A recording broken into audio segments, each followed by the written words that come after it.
என்னடா உளர்ற என செல்வா கேட்கும் போதே, நீ எதுக்குடா அவனை அடிக்கிற என கேட்ட ராமசாமி தனது ஆட்களிடம் கஞ்சாடை காட்டி காளியை அருகே இழுத்து, என்ன தப்புடா செஞ்சீங்க என்றார் அதட்டலாக. ஐயா, என்ன மன்னிச்சிடுங்க, முத்து இறந்ததுக்கு நாங்க தான் காரணம் என காளி ராமசாமி முன் குனிந்தபடி உரைக்க, கேட்டுக்கொண்டிருந்த அனைவருமே அதிர்ந்தனர். செல்வா உறைந்து போய் நிற்க, யாழிக்கு சுற்றும் பூமியோடு தானும் சுற்றுவது போன்று இருந்தது.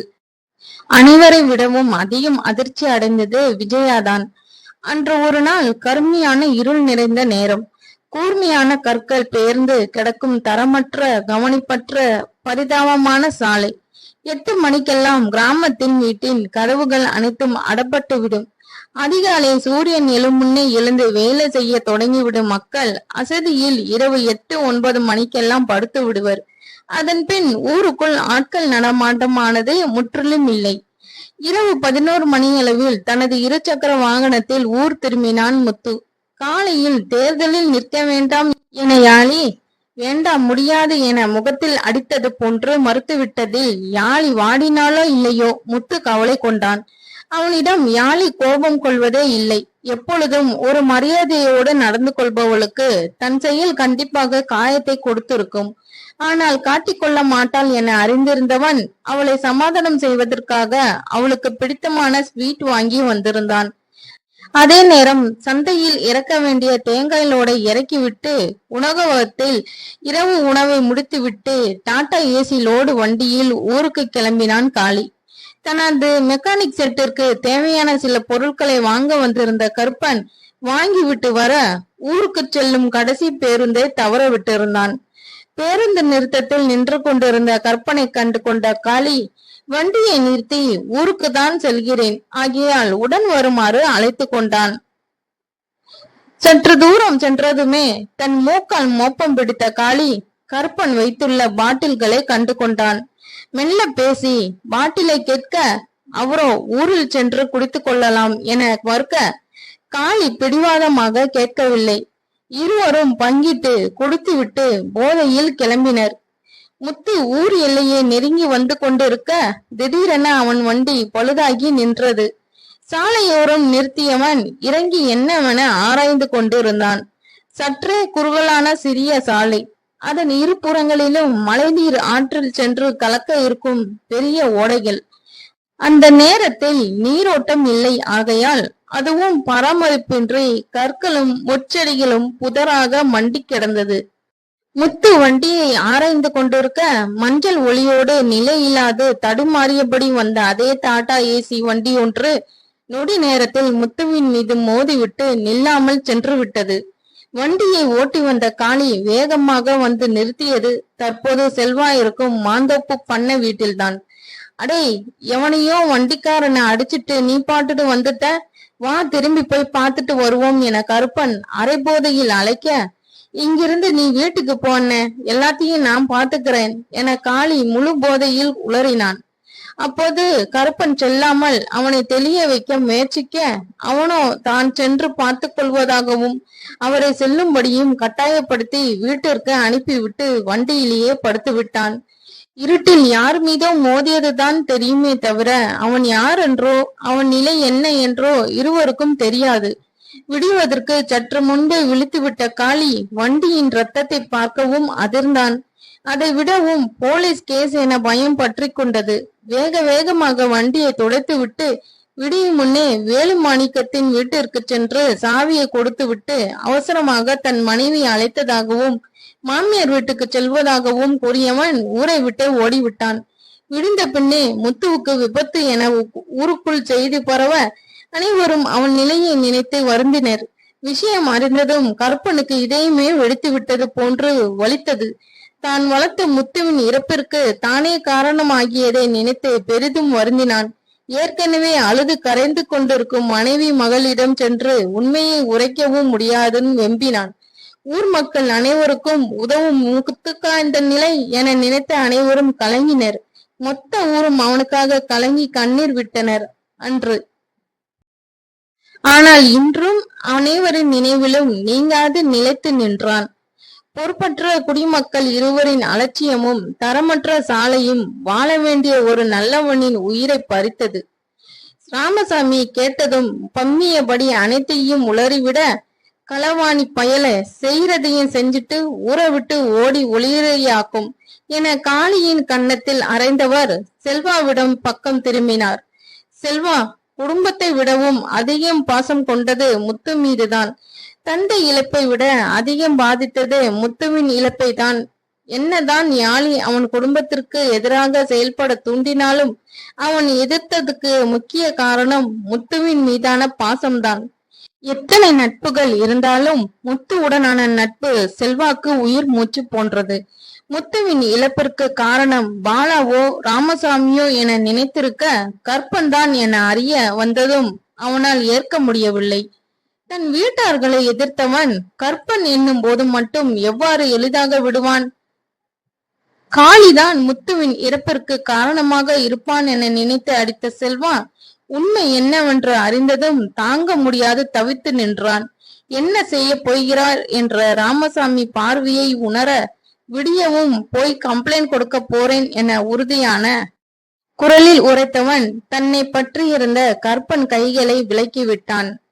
சரி டே, இவனை நம்ம பண்ண வீட்டுக்கு கூட்டிட்டு போய் பாத்துக்கோங்கடா என காளியை குறித்து தன் ஆட்களிடம் உரைத்த ராமசாமி அனைவரையும் அனுப்பிவிட்டு அவரும் நகர்ந்தார். செல்வா தன் அருகே நின்று கொண்டிருந்த கற்பனை அற்பமாய் பார்த்தான். வேறு யாராக இருந்திருந்தாலும் அடித்து நொறுக்கி இருப்பான். ஆனால் அவர் வயதில் மீதிருந்த சிறு மரியாதை அவனை தடுக்க விலக்கினான். யாழி சிலையாய் நிலையாக நின்றிருந்த போதும் அவள் கண்களில் வழிந்த கண்ணீர் அச்சிலைக்கு உயிர் உண்டு என உரைத்தது. அவளை நெருங்கிய செல்வா அவள் கண்ணீரை துடைத்து விட்டு, எதா இருந்தாலும் வீட்டுல போய் பேசிக்கலாம் வாங்க என அருகில் இருக்கும் விஜயாவை அழைத்து விட்டு யாழிக்காரம் பற்றியபடி நகர்ந்தான். விரைந்து விஜயா முன் வந்து நின்ற கற்பன், என்னை மன்னிச்சிடு விஜயா, நீ குடிய விட்டுடுன்னு சொல்லும் போதும் என்கிட்ட சண்டை போடும் போதும் புரியல. ஆனா நம்ம பிள்ளைய இழக்கும் போதுதான் புரியுது எவ்வளவு பெரிய தப்பு செஞ்சிருக்கேன்னு. அதை விடவும் இவ்வளவு நாளும் இதை வெளியே சொல்ல முடியாம மனசுக்குள்ள வச்சு குற்ற உணர்வுல செத்துக்கிட்டு இருந்தேன். எனக்கு அன்னைக்கு அது முத்துதான்னு தெரியாது, விடியவும் தான் தெரிஞ்சது. முதலையே தெரிஞ்சிருந்தா எப்படியாவது அவனை காப்பாத்திருப்பேன். அதுக்காக செஞ்ச தப்ப நியாயப்படுத்திக்க விரும்பல. வருந்தி மன்னிப்பு கேட்கிறேன், மன்னிச்சிடுறேன்னு ஒரு வார்த்தை சொல்லு என்று வேண்டினார்.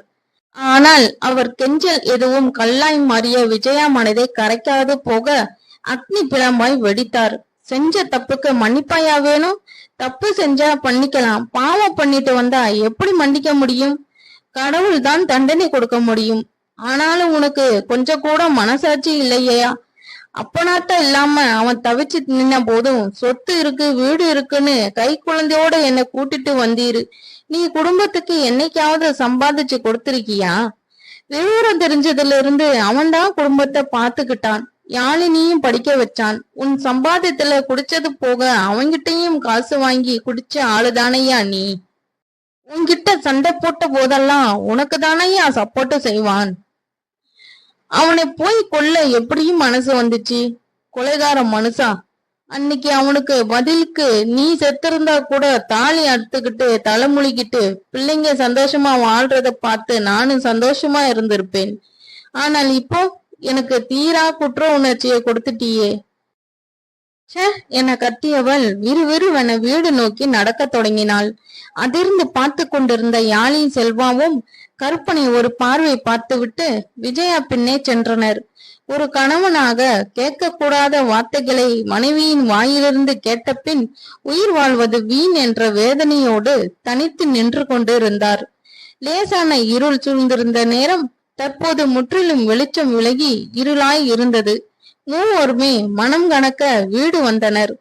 அனைவரும் முத்துவின் நினைவில் அமிழ்ந்திருக்கும் நிலையில் யாருக்கு யார் ஆறுதல் சொல்வது? விஜயா திண்ணையிலே அமர்ந்துவிட யாழி ஹாலில் அமர மாடிக்கு சென்ற செல்வா சட்டையை மாற்றிவிட்டு அவன் படுக்கையில் படுத்தான். இந்த உண்மைகள் தெரியாமலே இருந்திருந்தால் இந்த நாள் இவ்வளவு கடினமா இருந்திருக்காது. விஜயாவும் செல்வாவும் முத்துவை எண்ணி இருக்க, யாழி மட்டும் தந்தையும் முத்துவையும் நினைத்து இரு மனதாக தவித்து கொண்டு இருந்தாள். இப்போ நினைத்து பார்த்தால் தந்தையின் நடத்தையில் இருந்த மாறுதல்கள் புரிந்தது. முத்து இறந்த பின் அப்பா குடிப்பதை முற்றிலும் விட்டிருந்தார். தினமும் காலையிலும் மாலையிலும் முத்துவின் புகைப்படத்தின் முன் சில நிமிடங்கள் நிற்பார்.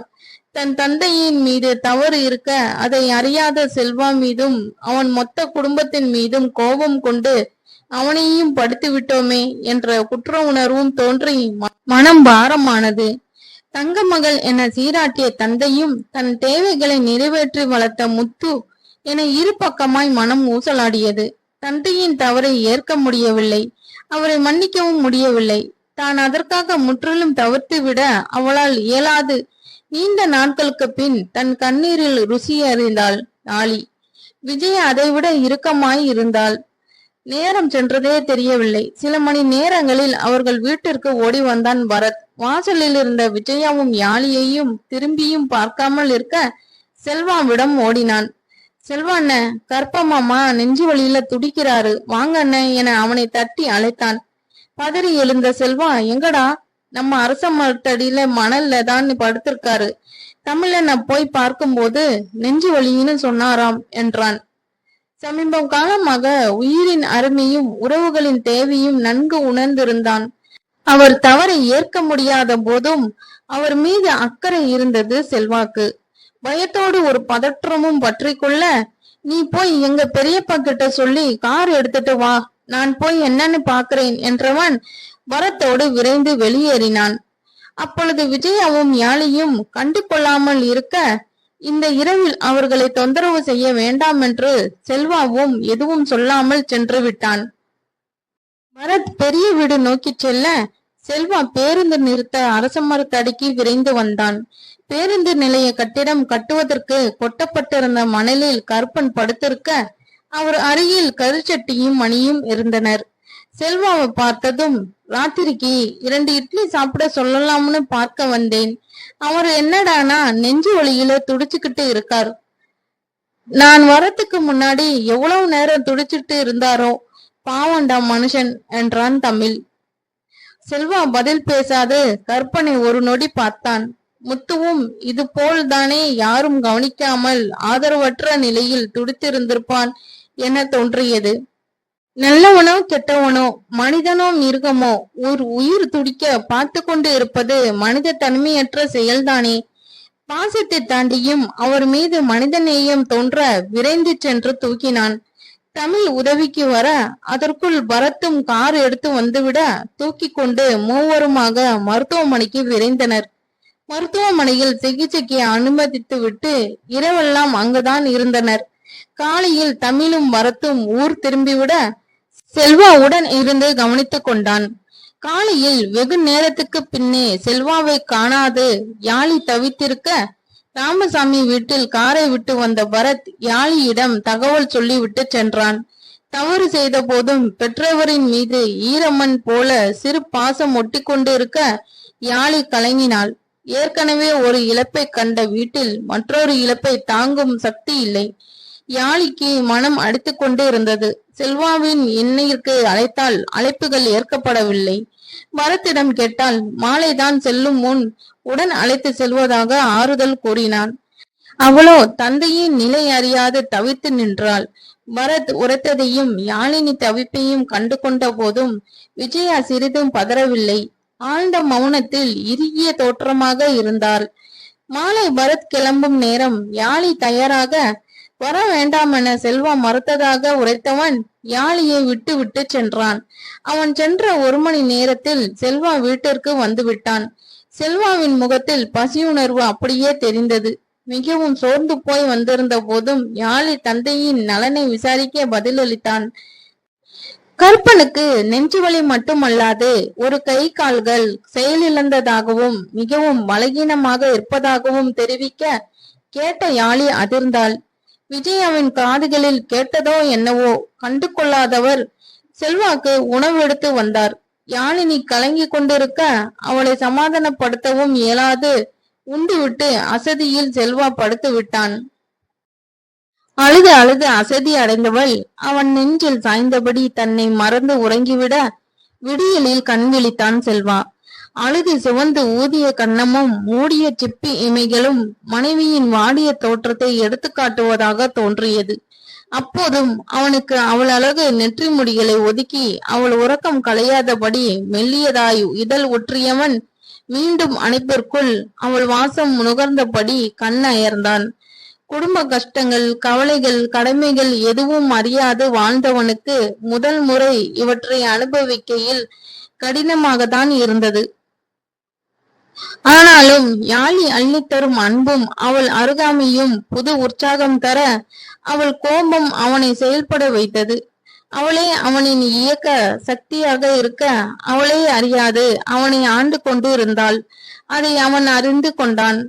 காலையில் செல்வா கண்விழிக்கும் முன் எழுந்த யாழினி அவனோடு மருத்துவமனைக்கு சென்று தந்தையை பார்க்க வேண்டுமென கிளம்பி கொண்டு இருந்தாள். யாழி உணவு வகைகளை பையில் எடுத்து வைத்து கொண்டிருக்க குளித்து முடித்து கிளம்பி வந்திருந்தான். அவள் முன் வந்து நின்றவன், யாழி, இதுல கையெழுத்து போடு என ஒரு காகிதத்தை நீட்டினான். என்னங்க இது? காளி கற்பமாமா மேல கம்ப்ளைண்ட் கொடுக்க போறேன், அதுக்குதான் என்றான். அதான் அப்பாவுக்கு முடியலையே, இப்ப எதுக்குங்க இது என அவள் கேட்க, அதுக்காக முத்து சாவுக்கு காரணம் அவங்கள சும்மா விட சொல்றியா என்றான் கோபமாக. அதுக்குதான் சாமி தண்டிச்சிடுச்சே, இன்னும் என்னங்க வேணும்? முடியாதவரை எப்படிங்க மேலும் கஷ்டப்படுத்த முடியும்? இதுவே முத்து மாமாவே உசுரோட இருந்திருந்தாலும் அவங்க தெரியாம ஆக்சிடென்ட் பண்ணதுக்கு மன்னிச்சு விடுமே தவிர இப்படியெல்லாம் பண்ணாதுங்க என்றால் கோபமாக. ஆனால் செல்வாவால் அவள் வாதங்களை ஏற்க முடியவில்லை. அவனுக்கு மேலும் கோபம் அதிகரித்தது. வெகு நாட்களுக்கு பின், அதுவும் திருமணத்துக்கு பின் முதல் முறையாக இருவருக்குள்ளும் வாக்குவாதம் வந்திருந்தது. இங்க பாரு, நான் முத்து இல்ல செல்வா. உங்க அப்பனா மன்னிக்கணுமா, எங்க பெரியப்பனா தண்டிக்கணுமாம்.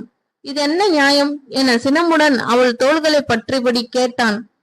உங்க அப்பா எங்க பெரியப்பா என்றது என்னவோ வார்த்தைகளிலே அவளை தள்ளி வைப்பது போன்று இருக்க நெஞ்சில் அடித்தது போன்று வலித்தது. அவன் வார்த்தைகளில் காட்டிய சிறு ஒதுக்கமும் அவளுக்கு பெரிதாய் தெரிய மற்ற பிரச்சனைகளை விட இதுதான் தற்போது அவளுக்கு பெரிய வழியாய் தோன்றியது. நொடியில் அவளையும் மீறி ஆற்றாமையில் கண்கள் இரண்டும் கலங்கிவிட, வீக்னஸ் தெரிஞ்சே அடிப்பாளே என்று எண்ணியபடி தன் கைகளை விலக்கினான். யாழி, இது உனக்கே நியாயமா தெரியுதா என தனிந்த குரலில் கேட்டபடி அவளை நெருங்க விழியோர கண்ணீரை துடைத்தபடி தன் வேலைகளை கவனிப்பதாக திரும்பினாள். கோபத்தின் பிடியில் கூட அழுத்தி பிடிக்காதவன், அவளை சிறிதும் காயப்படுத்தாதவன், அதில் அவன் பாசம் தெரியும் என்றாலும் அவன் வார்த்தைகளில் அந்நியப்படுத்தியதை பெண் மனதால் தாங்க இயலவில்லை.